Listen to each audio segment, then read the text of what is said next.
The United States has stumbled into empire, and like ancient Rome, it faces the prospect that the empire will annihilate the republic. That's the thread in the new book I read over the holidays by Stratfor founder George Friedman, and it's a fascinating sequel to The Next 100 Years that was published 2 years ago.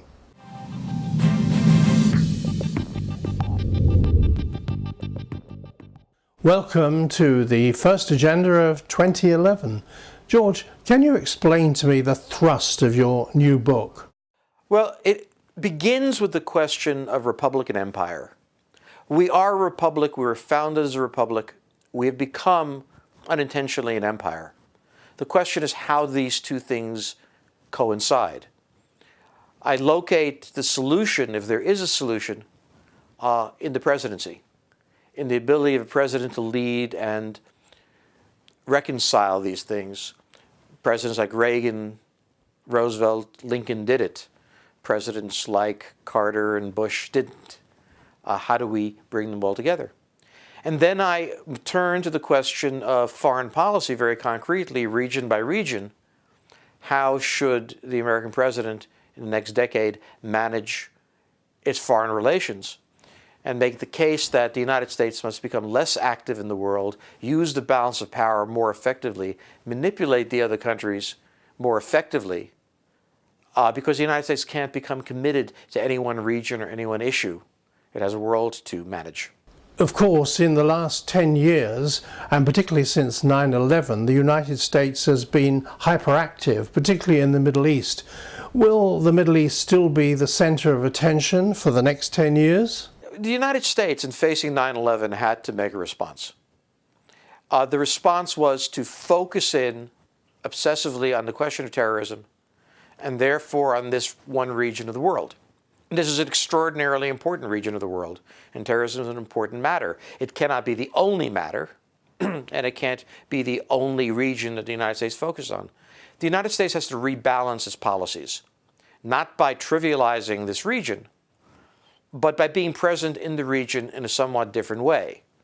In other words, to maintain the balance of power between India and Pakistan, to maintain the balance of power between the Arabs and the Israelis, to maintain the balance of power between Turkey and Iraq. I mean, the United States can't simply commit its troops to one mission because that invites disaster elsewhere. The United States will either have to come to terms with Iran or go to war with Iran. The problem is that in going to war in Iran, there's never the certainty of victory, and there's a very difficult mission. But if the United States intends to withdraw from Iraq, we have to remember that Iran is the most powerful conventional force in the region, and that that conventional force is there with or without nuclear weapons. Withdrawal from Iraq either gives Iran tremendous power in Iraq and in the Persian Gulf, or else requires some sort of settlement, some sort of understanding between the United States and Iran.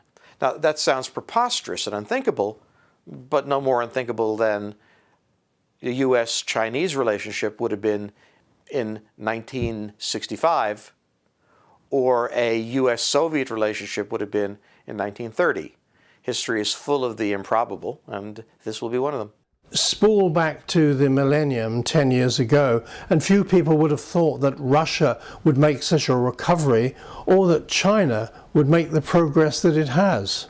Well, Stratfor did view Russia as re-emerging as a power, and I would say that Stratfor did view China as occupying the place in the world that it does today, which is a growing economy in an impoverished country with very little military global capability.